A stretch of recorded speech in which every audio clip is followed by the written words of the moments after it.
السلام عليكم ورحمة الله وبركاته. انت نداونيسا برتين يوتيوب كسادة ميديا. waxaa caawa martay ugu hay studio-giisa ku meel gaarka ah ee hadda bilowday saaxiibkay Cabdifataax oo caawa ag fadhiya. waxaan halkan caawa ugu soo jeedin doonaa ummadda Soomaaliyeed qurbe iyo dalba inta ku nool program ku saabsan ama barnaamij uu yahay inaan ka hadalno dhanka siyaasadda. wixii fikirkiina waad ka soo dhiibi doontaan idinkoo subscribe kana saari doona ku gujin doona sulka idinkoo mahadsantiin. waxa aan ka hadlaynaa waxay tahay in badan waxa dhacda maalmahan aadna u soo noqotay in la isku qabsado ama la kala garan waayo dastuurigii arrimihii diintii iyo dhaqaalihii iyo mucaaradka xisbiyada inta ay ka kooban yihiinba maadaama ay bulshada badan inteeda ay aad iyo aad runtii jahwareer iyo aqoon darro badanna ay jirto ay ku beertay walaac waxaan rabnaa walaalaheena Soomaaliyeed anigu ma ihi taageeraha dowladda balse waxaan ahay taageeraha shucuubta qalbiga shacabka laakiin sida beediyo oo aan wada kaftano Cabdifataax oo saaxiibkay ah waxaan u maleynayaa inuu u jarjaro xagga iyo dowladda marka waxaan ka hadli doonaa si miisaaman ama aqliyeysan oo aysan ku jirin xifaaltan qabyaaladeed ama ay ka reeban tahay dadka soo qori doona komitiyada oo ka cabsan doona inay qoraaladoodu hadal macaan iyo naxariis ay ku soo qori doonaan iyo aragtidooda sida ay la tahay mar labaad waxaan idin leenahay ku soo dhawaada sada media Cabdifataax soo dhawow kulankaaga caawa wuxuu ii yahay kulan aad u wanaagsan waa maasantahay waa maqlaysaan saaxiibkii Axmed caawa soo booqday ayaan studio ku soo dhaweynaya marka hore asagaana ka codsaday inuu studio caawa noo daafuro Axmed waa nin wax badan og waa nin aqoon-yahan ah waa aqoon-yahan Sweden ku nool waana saaxiibkii aan si bare badan u wada hadalno si gooniina aan isu naqaano Axmed soo dhawow caawa studioha xaaladda waddanka uu marayo mucaaradka arrimaha siyaasadda arrimaha diinta haddana waxaa la saadaalinayaa in doorasho waddanka ma laga qaban doonaa ama ma ka dhici doontaa ama shakadu masalana sheekadu masahlana marka maxay kula tahay xaaladda waddanka hadda ay ku sugan tahay iyo mucaaradku maxay bedeli karaan dowladdu maxay mucaaradka ku qancin kartaa mucaaradku laftirkooda dowladdu ma la shaqayn doonaan وسؤال بدنا جرا دولة ما صار لامن دونتا عبد الفتاح هرت دولة ديني لكن أنا قلت تغيره وما هي لكن أنا وضع حساب عشا هشم منطق أنا من الحساب أنا وضع حساب ولو هرلو يرد هشم منطق وهرا والله قشي ما يقولوا والله شو ولا حاكنا aragtida fikirkayga caawo aniga aan la qabo saaxiibkay Cabdifataax marka aan wax yar ka taabto waxa ay tahay saddex arrimood oo kala fog oo kaafi kala dheera waxa ay Soomaalidu maanta isku haystaan in badan waxa dhacda dadka social media ama caanka ka ah amiga saad inta garanaysa aniga iyo inta iga sii casanba in ay ka hadlaan arrimaha siyaasadda siyaabo kala duwan ay u hadlaan لكن أنت أنا وحنا بدلنا علوليو وكقاعدة وكحمارة صح إن بدلنا وأن كفرها هرت تذكي وحي كوجه ورينا عم تفتحوا سياسة المحيط هاي معمول دولتين المحيط هاي صح دين المحيط هاي قبيل المحيط وأفر قيبض أفر قيبض وها نقل نوع أو أين النقلنا وكنا قلنا دينتنا الشافعية إسلامك لكن قبيلتنا كمان ما قبيلتي تي أيضا هلك أي تحي يا دولة هو واجرين لكن صدق صار كل واحد دولة أنا راهين دولة ما ننهيسن أيضا إساس تحي هذنا وحا يبين ما عندنا إسقاط خبصي بلا وحن كوير نقول يا مركب وحير إن نعبد فتح وشيء waxaa isku soo xigay saddex arrimood waa labadii madaxweyne oo ku jiray Sheekh Shariif Sheekh Axmed iyo Xasan Sheekh oo laba mar ee boorka laga celiyay marna waxaad saad ku xasuustaa Cabdifataax oo Sheekh Shariif Sheekh Axmed in kismaayo asoo u socda la yiri loo diido ma bixi kartid la yiri marna la yiri balodweyne roob baa ka doo diyaaraddu meel degta ma leh maxaad ka doonaysaa muxuma dowladda iyo qidadeeda waa arrin iska siyaasadeed waxaa kaloo jiray marka dhankii wadaadada aan soo noqonaynaa fatahaad waa sabt macnaha waa waxa ugu horreeya hadda aan sii dhigayo waa dooda daqiiqadaha soo socda aan ka hadli doono aniga walaalkii aan isdaafsan doono waxay ku saabsan tahay waxaa yimid fatahaad fatahaad timid waxaa loo yimid wadaad la yidhaahdo sheekh umar wuxuu yimid muqdisho yimid wadaadka cabdifataax markuu muqdisho yimid hadda ku horna sidaan maqlay anigu ma arag haddaan nahay bahda media maanan arag laakiin waan maqalno waan aragnay laakiin dee meel uu lacagta uu ku bixiyo uu kaash intuu nairobi kasoo qaaday baasha uu ku tiranaya maanan arag laakiin dadka waxay isku raaceen culamaa diinka ah iyo dadka nooga dhuunduleela arrimaha siyaasadda soomaaliya iyo dhaqaalaha in wixii wax jira ay yihiin wadaadku keenay haba noqotay annaga wadaad soomon wuxuu leeyahay nin wadaad soomaaliyeed ninkan wuxuu leeyahay nin wadaad soomaaliyeed laakiin baashii dhan baa loo raray markii baashi dhinaca loo kuusay meesha soomaalida isla dhex yaacday waxaa lagu leeyahay ninkii umul ahaa waaba nabad iyo nolol nin muxuu noqday nabad iyo nolol oo dowladdii culammadii waxaa loo kala saaray qaar suufiyada oo ayagoo fududaaday iyo qaar dowladdii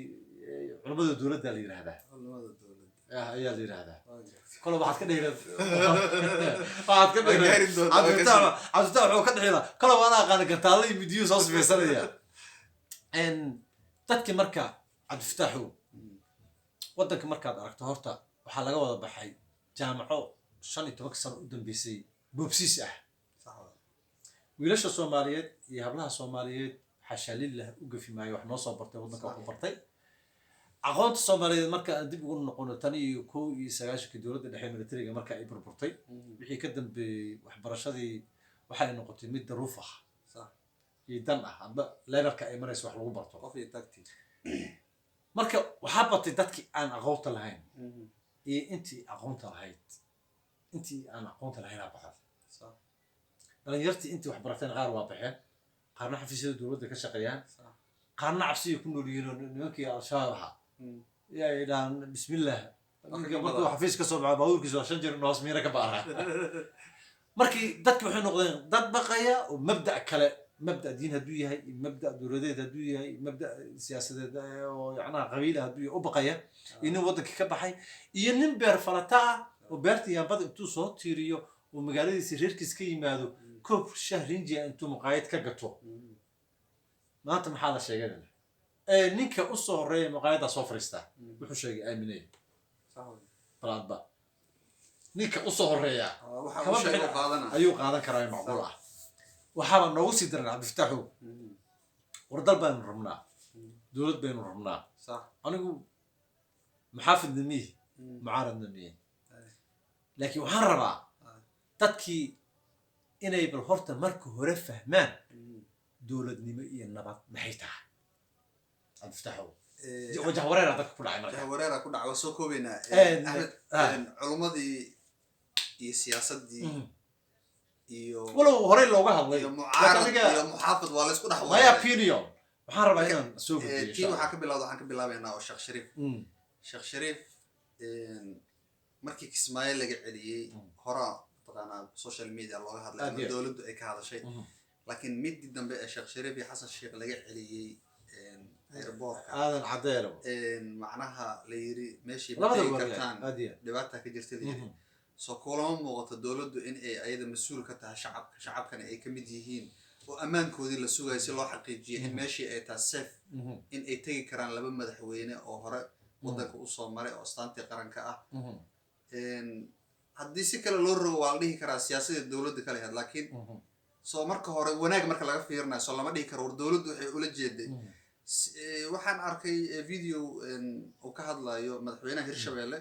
uu leeyahay anaa la hadlay madaxweynihii hore waxaa le madaxweyne meesha lama tegi karo si loo hubiyo sug cabdifatax hadalkaaga meesha u dhacayo horta nin saaxiibkaya tahay haddana anagoo saaxiiba ah وسحال كاميرا دورتي صاحب كوي باش حد marka kamarada horteeda la fadhiyo saxibtinimada tii kamarada waa inay soo baxdaa tii kamarada waa inay soo baxdaa cabdiftaxu waxaad qac ka yarsiisay adigoo yacnaha markaasi opinionkaaga ama fikirkaaga uu u muuqda in dowladdu ay gar u lahayd waxa ay samaysay horta anigu dowladdu waa dowladdeedii dad badan halka iga arki doonana niman badan aan aqaan magacooda sheegana waryaada iga leexda nimayo waa shakada dhaka weyn marka ayaguna jawaabta ay siin doonaan anigii dhaka weyna anaaba ogba sax waay horta abwaanka dhaka weyn halkaan ka salaameynaa dhaka weyn waa ku salan adii rex bayo waxaan niyow ninaan aad u jeclahay fikirkiisana aqoon isuma lihin mar hay waa isu marinay cabdinaasir soola waa nin groupkaaga waa nin nabad iyo nolol ah laakiin that guy I love him I like him wallahi marka asxaab badan baa jirta laakiin kuwo kale oo group oo isnaqaan ayaguna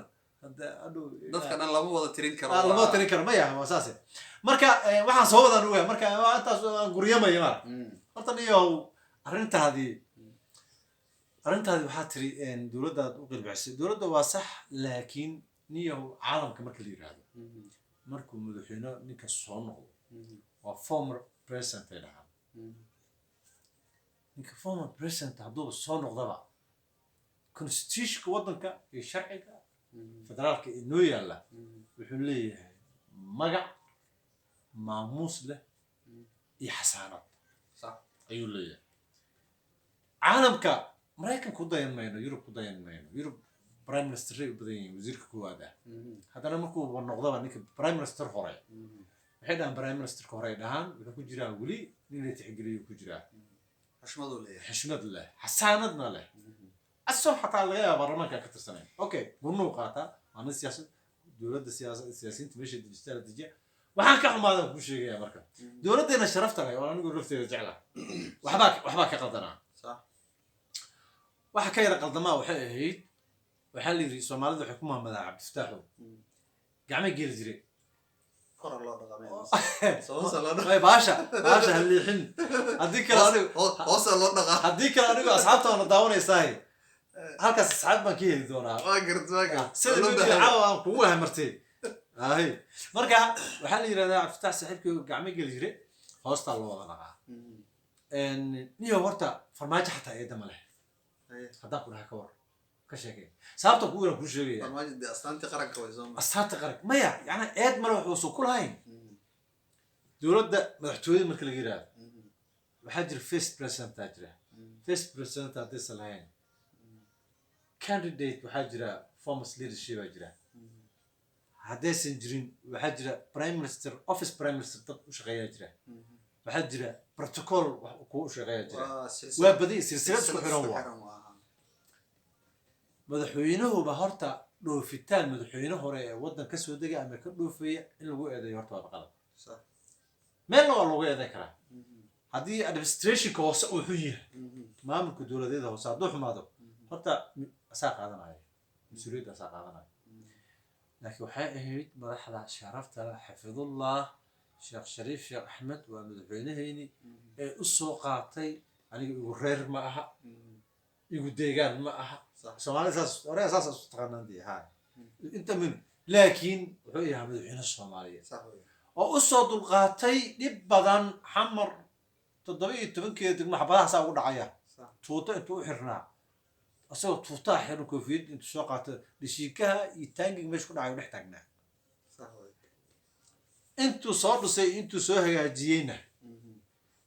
intii uu ka tegay xafiiska saa intuu ureejiyey waxaasna waa qabtay waxaana weli qabya iga yihiin hadda waa kana xasan uu qabo xasan uu kaga tegay xasana madaxweyne sharaf luu ahaa madaxweyne adduunka dee eed aan yeelanaynin male waad aragtaa ninka Donald Trump iyo United States of America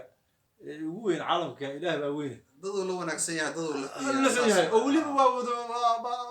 hadda videogi aad arkaysa ayaan dhaxaasa ay Francisca iyo Prime Minister Canada iyo Sutiga ayaga xamalaay baasha halkaas maraysa marka waa la saxantaa waa la saxan juruftaa laakiin baashanadu darsasho bariisna ka badan dhaqwa darsasho bariis ka badan marka waxaan ku soo koobayaa dadka nagu inay dad siyaasadda wallahi horta laakiin aad waxu farxan taqaana Soomaaliya dimuqraadiya soo noqotay waddan dimuqraadiya soo noqotay صح haddiiba nimanka xisbiyada oo ninka saaxiibka fiqi halkaas ka qaylin lahay maalmo uu leeyahay looma dhabo dastuurka qodobka kuma jiro daar abi jeso waa maqlaysaa halkaas uu taagan yahay uu leeyahay Jubbaland oo nin walba doonay nin gacan u taagay nin baasha hadal ay ku soo aroortay horta rajaan leena axmed waxaa ka dhawaajisay sheekh umul in uu macnaha tagay magaalada baydhabo beledweyne tagay qor wasaan maqlay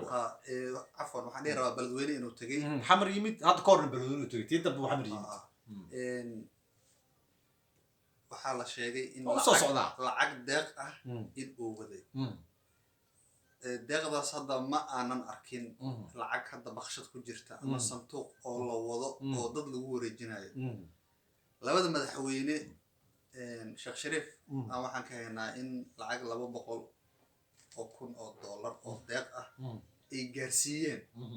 dad badan ayaa sheegay in lacagtaas deeqda ay bixiyeen oo ay dadkii dhibaatadu gaartay ay ku tabaruceen oo ay gaarsiiyeen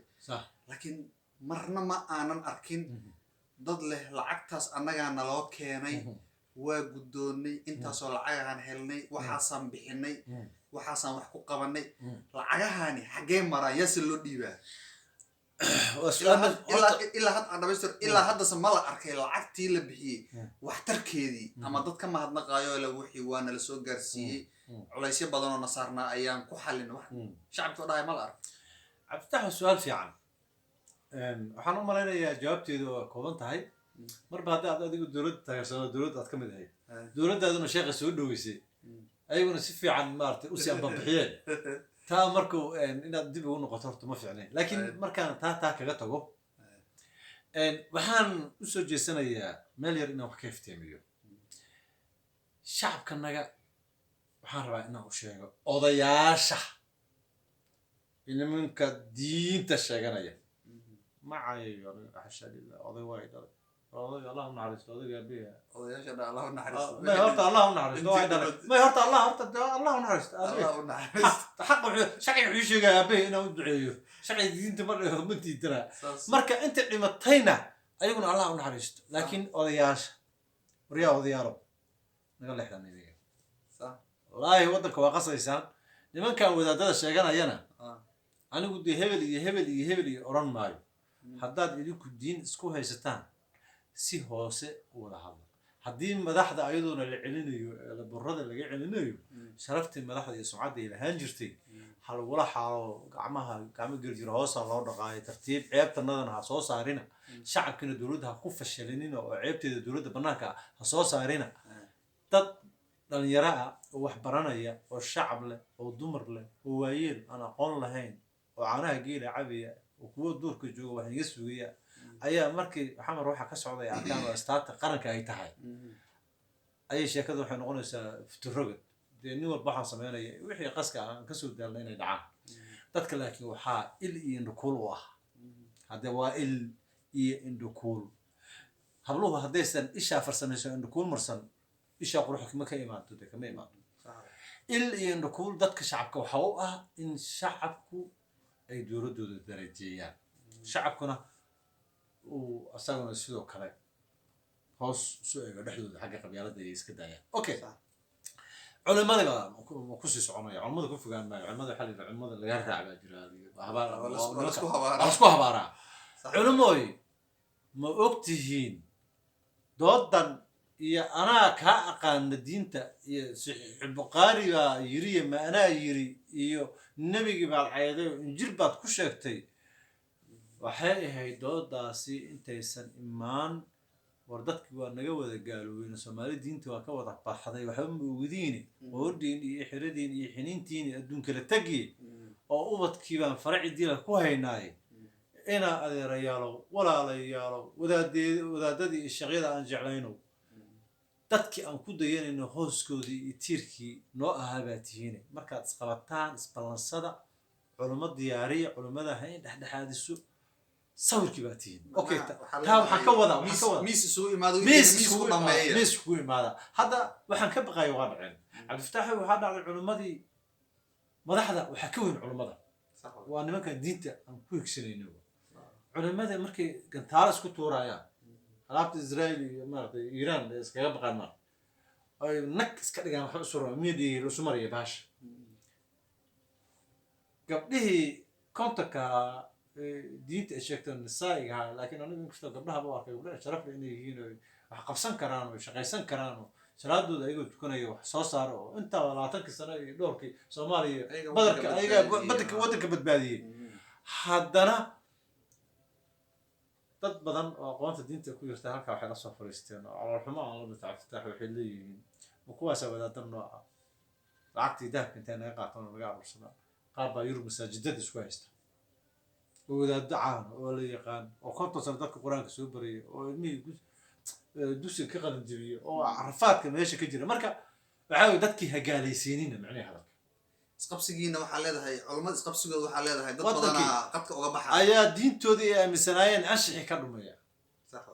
ninkii shalay suuqa taagnaana kii kaloo wanaagsanaa buu niyaddii ka dilayaa iyo moralka uu leeyahay waa kaas aacawad haddii u taqaaniin inta ficneed inta xumeed bay raacaysaa arrin sahlan ma aha diinta aad meediya horteeda intaad isku qabsataan oo isu dhiibaysaan war ubadkii iyo carruurtii iyo odayaashii kuma haystaan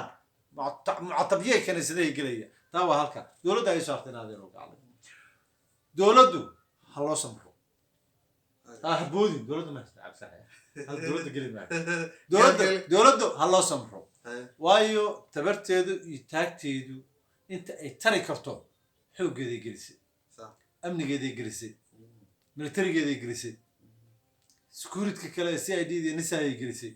ciidamadii booliska muqdisho joogay gelisay qolaa waxay tiri Rome hal maalin laguma dhisin magaalo hal maalin lagu dhisay adduunka ma jirto wax walba waqti ay qaataan caawadoodeenii daqiiqadaha yar socotay waxaan marka haldhig ugu dhigaynaa arrintaas oo kusoo gabagabaynaynaa wayna noo soo socon doontaa insha allah waxaan ka samaynaa marka dooda iyo dalka waxaan soo wadnaa program la yidhaahdo dooda iyo dalka waxaad taqaaneen dood wadaag waxaan kusoo dari doonaa programkan waan kusoo kordhin doonaa sada media dood iyo daawo axmed intaana barnaamijkii waxaan ku dhownahay gabagabadiisa aad iyo aad mucaaradka hadda dowladda ku kacsan danta ay leeyihiin oo keliya mucaaradka qalad ma tahay mucaaradku adduunka mucaarad ugu jira waa la isku saxaa laakiin mucaaradka annaga aan naqaanay ee waddankeena ka jira ma la dhihi karaa ujeedadoodu waa in uun xil ay qabtaan hadda waxaan aragnay ma tilmaamayno rag badan oo social media ka qaylin jiray oo markii ama wasiir ku-xigeen ama wax uun laga dhigo maanta cool ah oo macnaha aamusan oo degan kuwa hadda qaylinayana su'aal meesha ku jirto haddii hadda xilka maaragtay haddii axmed oo kale xilka laga qaado wasiirka ee asaga la keeno qaylinaya inuu aamusayo laakiin axmedkii xilka laga qaaday ama faarixii xilka laga qaaday uu tegi doono booski kan asaga loo bedelay uu joogay inuu tagayo ujeedada dhan ba ay tahay ama kursigaan rabaa yacnaha waa ku fahmay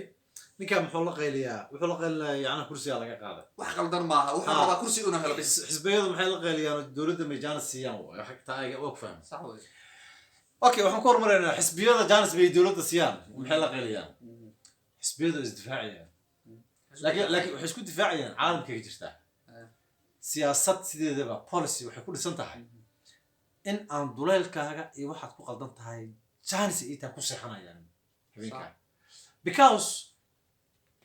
shacbiyadan raadinaya aniga I look my nation they will get support for me inay dadkayga aniga i helaan inaad taageero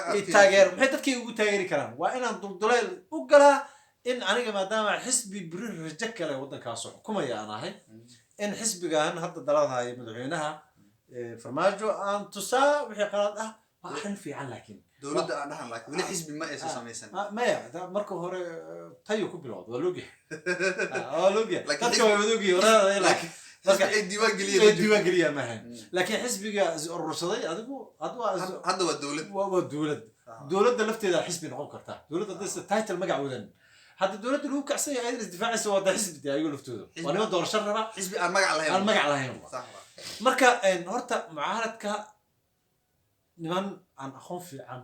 aad u lahayn horta meesha ma jiraan waa aniga lafteeda waa dhaleeceeyaa xildhibaanada qaar say u hadlaayaan markay dowladda mucaaradayaan runtii anu dowladda ma taageersano loo jira ugu celceliyay laakiin haddana bini aadankaan nahay we are the human qalad wuu naga dhacaa laakiin exactly soomaaliya maanta waxay qaadoo la isku raacay waddadii dowladnimo maanta waxaa la isku haystaa qabiil maaha waxaa la isku haystaa dowladnimadii iyo xisbiyada qabiil baa weli ku jiro oo ku meeraysan waa la is hayaa laakiin nin ku dhiiran karo qabiilan ku dagaalamayaa maanta cabdifataax u dhihi karaa male xildhibaanada mucaaradka ah brotocoolka soo barta idinkuna runtaan ii sheegaynaa sida media waa qarxinaysaa midada brotocoolka soo barta ma aha madaxweynaha in aad maaragtay magacyo aan qurxooneyn ugu yartaan ma aha in aad maaragtay sheekooyin maaragtay dabamar iyo safaarado la tago brotocoolka dowladda ay leedahay waa la iin diidayaa safaaradda inaad la kulantaan yes constitutionka iyo waddanka president maxamed cabdullaahi farmaajo jooga ka ah prime ministerna waa xasan cali khayre laakiin anigu wax badan oo ka dhaliilaya ayagaa jira laakiin waa qaybta dambe insha allah daliilaha dib u dhiganaynaa marka waxaan rabnaa inaan xasuusino dadkanaga iyo dalkaba inuu u baahan yahay baraarujin ah inaan horta marka hore fahanno dowladnimo waxay tahay qof walba intuu media imaado dadkii waa jahli aqoon badan ma laha dad badan wax fahansan oo intelligentna way jiraan inaan u sheegno in qalqal dadka yaan lagu ridin wadaadda mar isqabsada mar xildhibaano iyo xisbi iyo dowladda isqabsada inaan lagu dhex wareerin dhexdooda qofkii shaqaysan kara ha shaqaysto qofka wax baranaya ha barto ninkii raba inuu wax ka fahmana ha ogaado ayaga laftooda xildhibaanadu qaar aan aqoon lahayn inay ku jiraan ha ogaadaan culummada lafteeda kuwa wax ka qaldayn aqoon lahayn inay ku jiraan ha ogaadaan kuwa dowladda lafteeda inay kuwa qalad badan leh ku jiraan marka maxaan saxaynaa marka shacabka reer galbeedka aad aragteen maanta aan ku noolnahay waddamadooda aan joogno waxa saxa shacabkooda saxa hadduu ninka prime ministerka ah ama ninka wasiirka ah ama shaqaalaha haddii maanta twitterkooda lagu arko ama newska uu soo qoro inay qaldan yihiin wax qaldan ay qoreen shacabka committee ay ka bixiyaan iyo jawaabta ay ka bixiyaan isku ceshilaan ninkaas ama isku saxa raaligelin ka bixiyaa marka waxaan rajaynaynaa dowladdeena inay barato sida raaligelinta loo bixiyo taasaa kaa maqan abtaxo maadaama adiga dowladdeena waa inay barataa sida raaligelinta shacabka loo qanciyo ma aha haddii qalad u dhaco farmaajo aniga madaxweyne cabdullaahi maxamed farmaajo aan ku dhaleeceynaya halkaa markay marayso farmaajo waxaa madaxweyneheenii baa taya kugu dhaleeceynaya sheekh shariif madaxweyneyaashii xasan sheekh maxamed agaasimayaal badan master dhuxulayste saaxiibkii axmed madoobe ah sakiinka iska badaa waa horaa asaga dani ha ka reebin nin aadan ku tuman oo lagugu tahmiin oo qalad marmaryan aadan ku samayn male laakiin wixii kaa dhacaya qalad ah laba qalad oo kaa dhaca ma rabna aniga bas anigu dani waxba igama gelin inuu axmed madoobe waxba igama gelin oo anigu waxaan ahay nin jubbalandara laakiin labada madaxweyne inaad orey farmaajo fiir inaad waryaha madaxweyne labadii madaxweyne kaa horreeyey ee kursiga kuu dhiibay cebay tacaal laba mar baad ku tumatay raaligelinka bixi ilaa hadda lagama hayo marka aad baan iin salaamayna madaxweyneyaashii hore wuu la kulmay soo lagama yaabo in gacmo geli jire hoosaa loo dhaqa maadaama aan ku bilaabay anigu in ayagoo dhexdooda arrintoodii ay xalisteen oo madaxweynuhu ama raaligelin uu ka bixiyey ama ayagoo qaladkooda ay raaligelin ka bixiyeen arrintaas dad furan ma aha soo lama dhihi karo maya tuugnimo ha eraal ahaada hadal ayaa loo arkay arrin tuugnimaan u arkaa waxaan ugu arkaa waxay tahay caalamka wax muuqdaa shacabka lagu qanciyaa international constitutionka ugu horeeya ee caalamka oo dhan lagu wada dhaqmo waa ka mamnuuc madaxweyne markuu uu sharciga intuu baal maro xushmeyn waayo in intuu qol isku soo xiro nimanka u yeerto gacmo salaan hoos la iskaga dhiibo waa gef shacabka soomaaliyada qalad laga gala horta shacabka soomaaliyeed ee aaminsan dastuurkooda iyo sharcigooda waa in horta qanciyaa way faataa malina tan labaad waxay tahay madaxweynaha waddanku madaxweyne u yahay dadkao dhan u matelaa ma aha isaga wuxuu uu doono intuu ku fikiro inuu sameeyo waa inuu na tusaa raadiha ka hadlaa madaxweyne weli kuma arag adoo noo sheekeeya intaad soo fariisatay noo qudbeeya wixii dhacay masiibo haddii dhacdo haddii qolo caraysan ay jirto haddii in waa ka hadashay meelameeda laakiin dadka adoo boqolkiiba dee sideed dadka qalbigooda ma fiyooba ha waa in dadka madaxweyne wuxuu madaxweyne ku noqon karaa in uu dadkiisa qanciyo adigu sabri haddii aad u baahato inaad soo noqoto madaxweyne ilaahay baan kugu dhaarshay madaxweynayaashii hore kursiga kugu baneeyaa saa u riixaysa dhulka ku jiidaysaa saad marka adigu hadhow haddaad inaad ku darsato ama mudaxilaadkaaga ama dib damba lagu soo darto arabta adna fawdo diyaar u noqo madaxweyne ayaan ku fogaanin waxaa hadlay madaxweyne wax badan oo qalad leh waa loo sheegayaa haye iyo sheekada waraalka ka wad sheekh shariif sheekh axmed markii beledweyne uu kasoo noqday asaga laftarkiisa waxaa la sheegayaa inuu gaf ka dhacay oo macnaha waa dagaalameynaa waxbaan qabanaynaa wax badanan macnaha soo dagaalamay marar kale waxaa jiray codad laga hayo oo leeyahay aniga macnaha wadaad mooryaan ahaa oo kale anaa layga filaya inaan dagaalamo taasoo kale soo lama dhihi karo sheekh shariif laftarkiisa sumcaddii shacabka oo kulahaa hoosay u dhacday midda kale raaligelina xataa sheekh shariif soo bixinayo ma aana maqlin horta niyo horta cabdifataxo waa saxaad ogna labadiina saxaad ogna akhyaartana waana daawan doonaan inta youtube-ka naga aragta laakiin waxaa la yiri qaniyada tii dambe tii hore dee waa horeysaa la yiri nin baa xukumaha maaha hasha geela ayadaa qaninta ayadaan cabaadaysa ayada hore cabaada waageer adeeryaalo intaad qaniyana ugu bilowdaan marka uu wadaadka dhiigga ku koray sheekh shariifaha inuu hadalka ka dhumo ninka meesha ninka bahasha noogu wacane marka ninka intii la qanin hadalka heer ay gaarsiisay hadalku wax walba dee odaga marka taasna waa carada waa loo cudur daaraya laakiin madaxweynihii hore laftirkiisa sheekh shariif sheekh axmed markii aeroboortka laga celiyey nidaam dastuuriyahan raaca ayuu yiri maxkamadda ayuu geeyey waa laga dabageeyey taas waxay tii hore waa ogolaaday waa laga dabageeyey ada cabdifatax mar codsi uu geeyey maxkamaddii isagoo madaxweyne hore ah ee dacwooday macnaha dacwo ay ka taalla maxkamadda uu gudbiyey oo la raba kiiskiisa in la qaado inuu dhaho waa dagaalamaa maxay u dhimi kartaa kiiskiisa hore nin baa kaa ilaawniyo tan waa ka hadalay nin dadku igu tuhunsan yihiin inaan u tun weynahay oo aan si ugu gacan bidixeeyo axmed islaamia ninkaas hana dhaafaniyo axmed islaam warniyo allaha ilahaduya ee lagu soomo madaxweynaha jubbaland warniyo wanaad matashaa oo tolkayga baa tahay adeerkayga baa tahay adeerow soomaali qabiil waa kasii dhammaanaya dowladnimay qaadatay